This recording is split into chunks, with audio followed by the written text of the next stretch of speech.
Hi there, Dr. Liam O'Mara, and this is my little video on fascism. I get asked questions a lot about this as a political philosophy, and I run into people all the time that really have no idea what it is and just have the strangest ideas. Oh, fascism is when you ban free speech. I'm like, really? Louis XIV was a fascist? No, it has a very specific meaning, but it is one of the harder political philosophies to understand, and it's less well studied than a lot of them. But since this is an area that I've spent a lot of time studying, I want to basically put out my simple definition for it, the way I use it in my classes, and I guess the best way for me to do that is to pull from my actual lectures. So what I'm going to do is splice together pieces from two different classes where I'm discussing definitions of fascism and neo-fascism. And between the two of them, I think that you'll get a nice composite definition of it. They'll hit the 9 basic characteristics that I always use, but the way I put things, the examples I'll use will vary from class to class. I'm going to draw from both of them and try and get a good round definition for it. And hopefully this helps a lot. And if anybody has any questions, let me know. But hopefully this helps. So I think that this is sort of useful if we're going to get too far into this here, and it kind of will help us to connect a little bit to some of the readings on totalitarianism that you guys had, the Arendt reading, as well as some other useful slavery. It's helpful if we can see some of the similarities in far-right movements historically, because I'll just tell you straight up, fascism as an idea is the least understood of the major political philosophies, largely because most fascists don't use the word even. Right? It's sort of, it kind of got a bad reputation, let's say. And today, most people can barely name any fascist governments at all, even the classic ones. I mean, we're aware, like, okay, Hitler, okay, right? And maybe some people remember Mussolini, maybe Franco, but we don't talk about Salazar or Metaxas or Putin, right? We leave most of the stuff out. We don't talk about it. And we certainly don't recognize the commonalities in fascist movements and far-right movements since that point. Fascism is not well understood. It's a term that's often avoided even by the people who have fascist views, and that's been true for 70-some years because of what happens with World War II. It's kind of like, obviously there's a negative association to it, but the idea never went away, right? It's been a significant part of Western political philosophy for more than a century now. But it's difficult to define. And what people often do is they wildly misuse it. Oh, it's a dictatorship. You're against freedom of speech, so you're fascist. And no, that's not it. I mean, you could be a monarchist and oppose freedom of speech. Or like, you're using violence. That's fascist techniques. Well, no, I mean, anybody can use violence to achieve a political end. Does it make some sense there? So I want to talk through a few defining features. And I'll do this very quickly. I want to lay out a handful of characteristics that you can recognize every single time you're looking at a kind of this particular type of radical nationalist movement. And you guys will be able to see some of the similarities here with a number of the types of governments we're going to form as well in this class. Cool so far? So it's right, a handful of common features that appear in every one of these movements. And I use the commonalities to lump them in the first place, to actually identify which ones do fit or don't fit that idea. Does it make some sense there? If they have these kind of features, okay, it belongs to a consistent trend in political philosophy. It belongs to a group that has a consistent core set of ideas, right?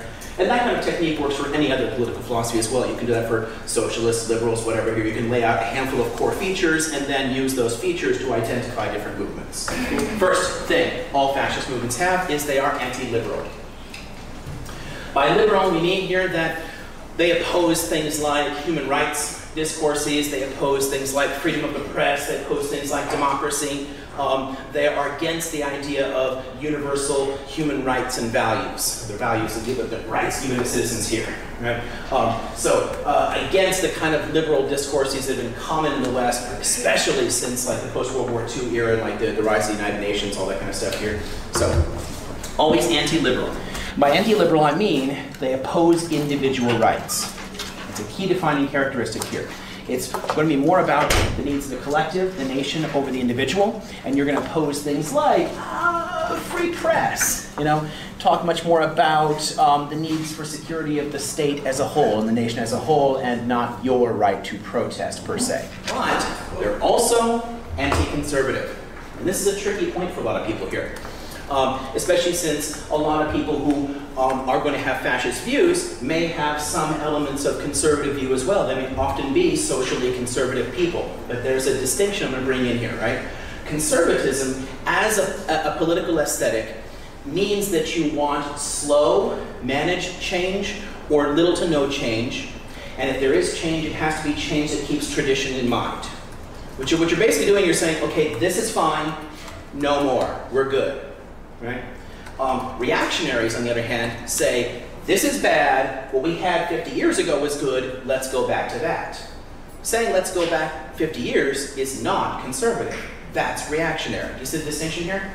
And fascist movements are always reactionary. They're always saying there's something wrong with us. Our culture is degenerate. Our culture has lost its way. Our culture has like somehow deteriorated in some way. We need a rebirth. We kind of like restore things, right? So there's a sense of like restoration that always comes in here. Mussolini did this, Hitler did this, Metaxas in Greece did this, Franco did this. They all talked about how somehow they had lost their way and they needed a rebirth of the nation, right?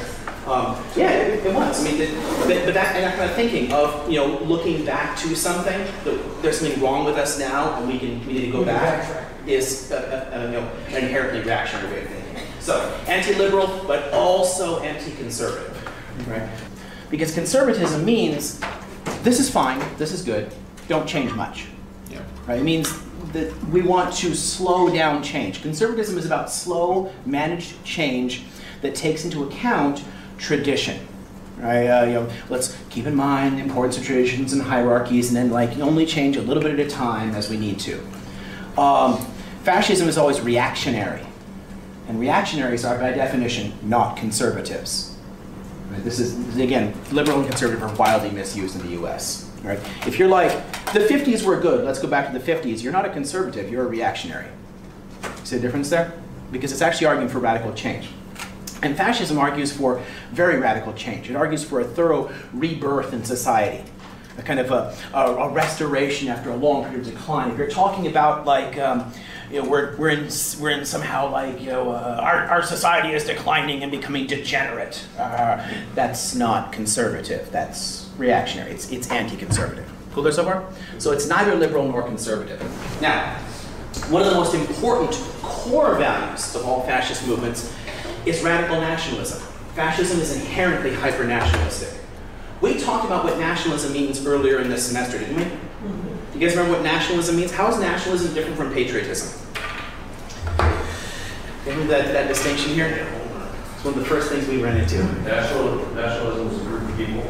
Yeah, a nation is a group of people, so a nationalist favors that group of people, right? A patriot, favors their country. Right, my state, my country, right? So a patriot loves the United States, right? A nationalist loves however they want to define Americans, right? As a particular group of people, which means nationalisms are always exclusionary. They look for a particular definition. What that definition is will vary from nationalist movement to nationalist movement. For example, there are white nationalists, there are Christian nationalists, right? There are French nationalists, Basque nationalists. I mean, there's any number of ways you can define it. It's a particular set of categories that you make up to define what those people are, and then favoring the interests of those people. It's completely divorced from countries. It will tend to disdain minorities, because nationalism always exists by excluding people, right? This is the definition of the nation. You don't fit this, now there's a problem. Cool so far? And doing that, it'll tend to see the world in terms of competition, in terms of struggle. My nation against your nation, competing cultures, a clash of civilizations, so to speak. Which makes it a problematic term if you understand what the word means, right?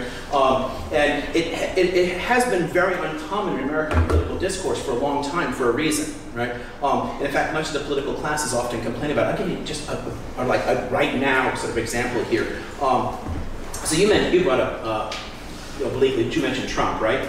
Trump just at a rally said that I'm a nationalist, right? Used the term there and really kind of went into that. And there's immediate criticism. The problem here is that the people will criticize that from the political classes, and then people within his camp can say, look, they don't like America, they hate America, they're not patriots, and they count on the fact that you're misunderstanding what the terms mean. You see what I'm getting at here? That you're squishing together patriotism and nationalism, but they actually mean something different. Fascism is also defensive. Now, what I mean by this here is it means it sets up enemies. And there's an interesting connection you can make here for anybody who did that Arendt reading, right? Because you need internal and external enemies. And they have to be enemies that are actually easily defeated because it's mostly bullshit. Right? It's a matter of saying, well, you know, there's this great conspiracy of like, the Jews will destroy the country if we don't stop them, but elect me and I'll totally take care of it, man. It's no big deal. Right? It's like, so you can basically picture yourself as like the national savior. Right? So it has to be something that you could easily take care of, but it also has to scare people. Like, I don't know, immigrants, or Muslims, Mexicans, right? Drugs, right? Some kind of scary thing, right? And this is the case anywhere in the world. All societies have these things. You come up with something that somebody finds scary, and you run on it. Something that's sort of like corrosive to society. Obviously, for the Nazis, that was Jews, right? Also socialists. You know, Jews and socialists were the two biggest things that ended up in Nazi concentration camps right away, right? You're looking at certain internal enemies. All fascist movements have them. Most do not have, they don't share the same ones, right? So they'll vary from place to place which groups they go after. Does that make some sense there? But these kind of threats cannot be serious threats. They have to be, on some level, BS, right? Because if it was an actual serious threat, it wouldn't work as a con to get into power in the first place. You want, vote for me, and I will save you from the Jewish Bolshevik menace. You know, like, I'm in power. Okay, cool. And because I'm in power, obviously the Jews won't take over, and it's just because I'm here, not because it was a fake conspiracy. You see how that works there? It's basically a trick, right? There's no real threat there, but if you can get people to fear it, you have a way of controlling them. Fascism is by definition anti-rational, which means, and this is one of the trickier parts in terms of defining it for people, political philosophies in general have very specific arguments they make. There's a kind of intellectual core to them where you can argue for them. It's difficult to do so for fascism, which makes it harder to define because it is by definition focused much more on emotion. It wants to get you to feel something. It wants you to feel a connection to like the nation and like get up, man, and like say that Pledge of Allegiance. Like, yeah, let's do this thing. And, like watch the parade go by and like you know, whatever you're doing. In the end, any particular country, right? It's building on those things. And patriotism is again different from nationalism. You guys remember that, right? Patriotism and nationalism, two very different things. But you're building on a reaction. It's all reaction. There's a lot more to the U.S. than the 4th of July, right? We're aware of this? There's a lot more to our sense of self, right? But if you're focused only on patriotic displays, if you're focused only on parades, if you want like big military parades and like big flashy things here, fascism depends upon spectacle. Because it wants you to tune off the brain, right? Tune out the brain here and just feel a connection to the power of the nation as a whole, right? It's about feeling, right? It's about, look, the soldiers are marching, and they're marching, oh, my God. Watch the soldiers, and you get caught up in that, the fireworks are going, right? You're at a big rally. You know, like you go to any sporting event, right? And people start cheering, and you're like, okay, yeah! And you get caught up in that emotion, you feel the crowd's energy. You guys know what I'm talking about, right? Yeah. That sense of like, you're caught up in this sort of like, you know, almost tribal, yes, I'm part of this, you know? That is what fascists go for, that emotional engagement, right? They want you to turn this off, right? And don't think about what they're saying, and instead think about the feeling that they're trying to evoke in you. Cool there? Exactly, yeah. How is it downplaying ideology? Isn't it an ideology in itself? It's not it's not a well fleshed out one. You can't easily make very good logical arguments to support fascist ideas. It's not intended to be like philosophers couldn't like sit there and take them apart, right? Whereas like so liberalism, socialism, conservatism, there are conservative philosophers who make detailed, rational arguments and book-like arguments defending the view. Fascists don't do that, right? It's not intended for that kind of thought. Right? So it downplays the details of it.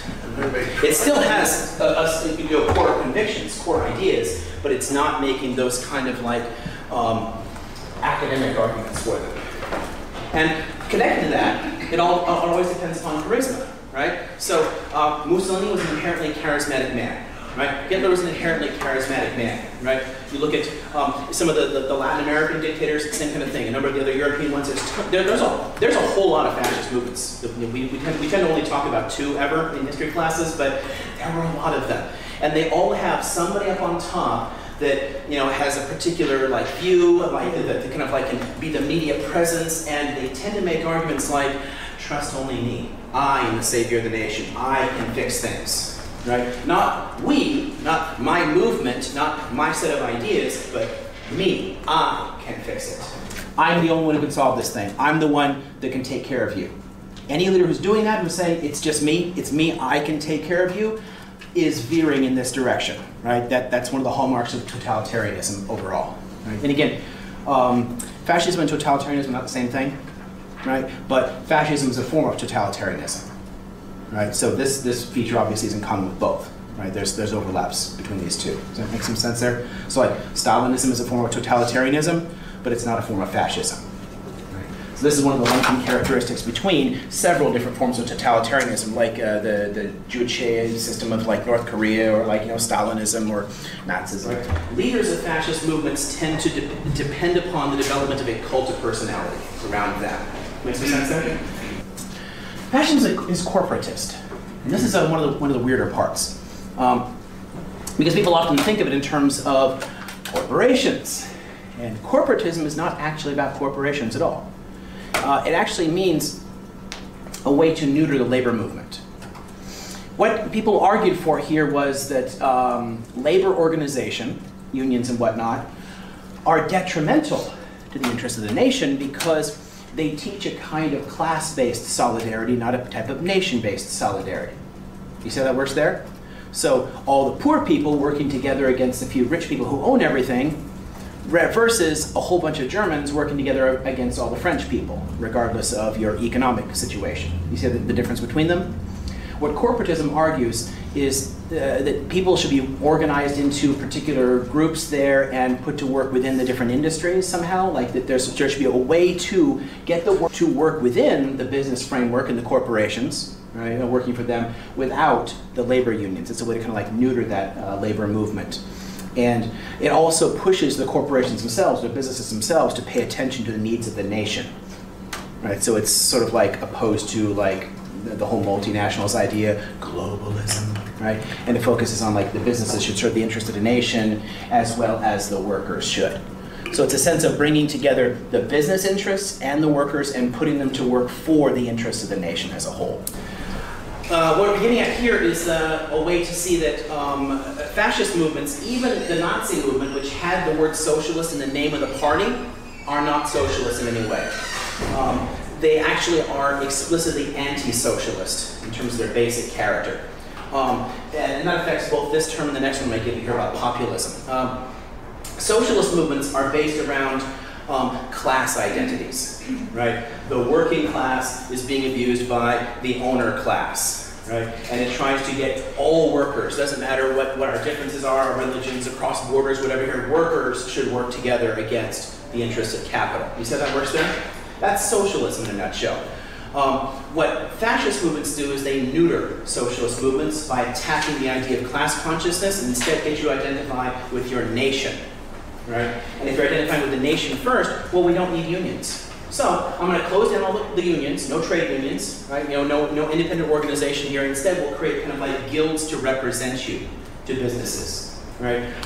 So it shuts down the workers' actual ability to speak for themselves here, and instead kind of creates sort of a governmental body that mediates between them and businesses. And the goal here between both corporatism and populism is to make business serve the interests of the nation.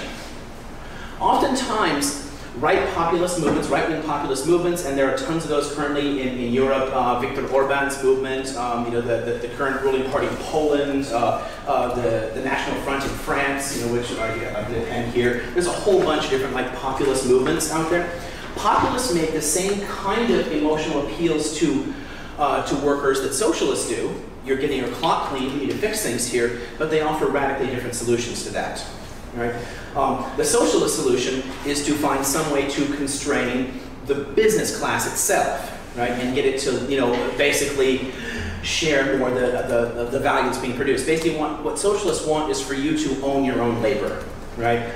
To get the value that your labor is worth. If my labor produces X number of thousands of dollars worth of value, then I should get most of that, right, in my pay, and they should take only a little bit to help run the company instead of like, here's a little bit of pay and all that's profit for me. See the difference there? What populists do is they're perfectly fine with private ownership, they're perfectly fine with private businesses, and they're perfectly fine with businesses exploiting you. What they aren't fine with is cross-border business relationships. They want the businesses to serve the interests of the nation. Right? So stuff should be made in this country here with our workers here, favor our, and the money should be in like an offshore account. So it often criticizes the same kind of elites that socialists do, but they're proposing radically different answers to that. Someone put it in here? So that's what populists do. That populist appeals here, trying to make appeals to workers here, in the same way the socialists do, but offering a different solution to it. Cool. And again, populism as a term overlaps here. It isn't not all fascist. All populist movements are not fascist. There are left populist and right populist movements. Right populist movements are usually fascist or neo-fascist. They're usually a form of fascism. Not necessarily, but they generally are. Populism is making appeals to working class people, but not on the basis of their socioeconomic situation. So you're pitching your language, you're reaching out to people, right, in a way that like explicitly talks to workers. You're saying, look, you guys need better pay, right? Cool, better pay, so support me and I'll take care of that. But don't organize to demand better pay, I will take care of that. But you're still talking to people. Does that make sense there? So the language is important. Left and right populists both aim their messages mainly at working people, but they offer radically different solutions to the same problems. Is that cool there? So it is definitely a form of this. Fascism is also, and this is one of the places where it gets a little specific here, and this is where there is an overlap also with conservative movements in general. Because conservatism will tend to talk about hierarchies and tradition and patriarchy and whatnot here, but so do reactionaries and fascists. The early fascist movements always pitched themselves as a response to women's liberation of any sort. Fascist movements are uniformly socially conservative in their values. They tend to favor traditional views, but they tend to want to go back to earlier traditions. Again, they have that reactionary view. But again, it's some of the reasons are different. The main reason they often go after women, and they attack the idea of women in the workforce, and women's liberation, women's equality, and whatnot here, is it's a way of drawing in support from men who are kind of being snowflakes about changes in the world. They're like, oh my God, I have to compete with women in the workforce. Oh gosh, this woman took my job. And you're like, guys, wouldn't it be nicer if all the women went home and made babies and you got all that money yourself? Oh. So Mussolini's out there saying, hey, support me and I will make those gals go back home and make babies, right? Because you men, workers, don't you feel threatened by women in the workforce taking your jobs and competing with you? Wouldn't you rather they went home and shut up and just made babies? Yeah, Mussolini. Right? It was actually a significant part of his appeal. They all did that. I mean, Hitler tried to create school systems that would turn girls into like breeding machines. That they would be like super happy to like find their man and make babies and have traditional families, and because he was sort of obsessed with the demographic decline of Germany. Because by the beginning of the 20th century, most European countries had already stopped reproducing themselves.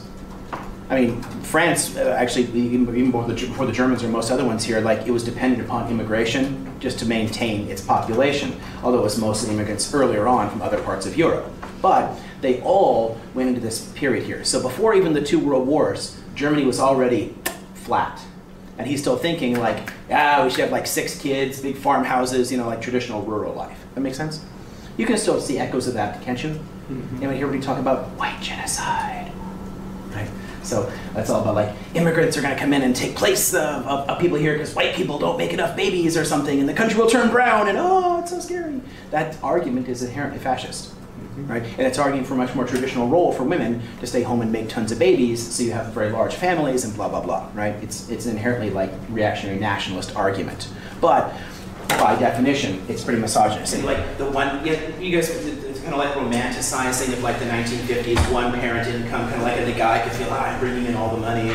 They kind of like, they play on that romantic sensibility that, and in order to then justify, pushing women back into the home. Does that make some sense there? So it's a little bit different than the way that conservatives might view the idea, because it's basically cynically exploiting an insecurity in modern men, right? Modern men's insecurity in dealing with women as well as like minorities and everybody else kind of in the workforce here. If I can scapegoat minorities and scapegoat immigrants and scapegoat women here and say, I'm going to get rid of all these forces here, then men, you will have all the jobs. The jobs, yeah, I'll support you. That's how that works. Cool then? So, does this help a little bit? Nazism fits all of these. So does Italian fascism, so does Neofascism Greece, and movements during the interwar period and during the World War II period in places like Hungary and in Spain and Portugal. Salazar's Portugal, right, fits this here. There's a number of movements here that do fit this kind of thinking. Cool.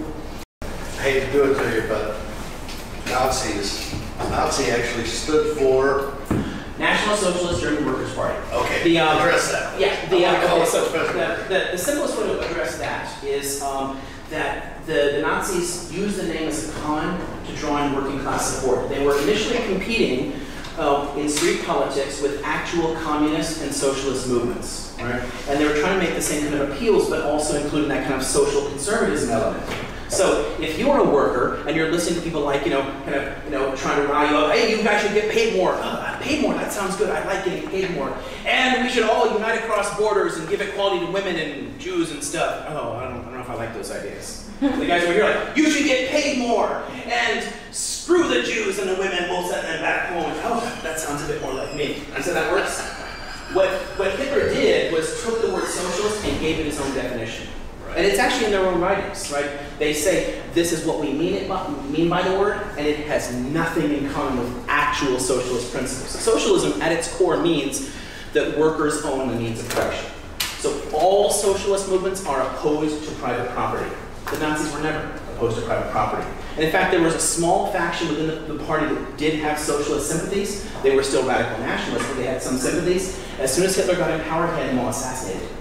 If you look up like the Night of Long Knives, that's an inter-party putsch. They basically went after. There's actually reference to that in the film we saw, right? Remember that the argument about the word war versus putsch, right? That's a reference to Night of Long Knives when they killed Ernst Röhm and a few other people that did kind of have socialist views. Hitler was not a socialist, right? So yeah, it goes back to why they were trying to use the word in the first place. Alright, so hopefully this little definitional essay has helped. We walked through the 9 major characteristics of fascism and neo-fascism. The core characteristics of the ideology are pretty consistent over time and place, even though the context and circumstances and the specific targets, for example, of fascist hatreds will change over time. But the core of it does not really shift much. And you can see a lot of modern movements that do play on this. Bolsonaro's Brazil, Putin's Russia, Erdogan's Turkey, places where you're seeing the rise of new authoritarian movements that make very similar claims and build on a very similar foundation. And we can fairly call them neo-fascist. So hopefully this helps to explain what it really is, how fascism works, and how we can distinguish it from conservatism and any other form of political philosophy you might be more familiar with. So once again, I'm Liam O'Mara, and thanks for watching. Have a great day.